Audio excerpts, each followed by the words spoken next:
আজ হঠাৎ ইচ্ছে হলো আমার প্রিয় হারমোনিয়ামটাকে একটুখানি সাজিয়ে দিই। লাস্ট কবে যে হারমোনিয়ামে হাত দিয়েছিলাম আমার নিজেরই মনে নেই।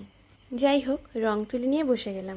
মাথার মধ্যে ঘুরছিল আলপনা, কারণ হারমোনিয়ামের ওপরে আলপনা বা কলকার ডিজাইনটাই সবথেকে বেশি ভালো যাবে আমার মনে হলো। আমাদের প্রত্যেকের জীবনেই বোধহয় এমন কিছু থাকে যা সবথেকে বেশি আমরা অবহেলা করি, অথচ কেউ ওটা কেড়ে নেবে বললে জীবন থাকতেও তা দিতে পারি না।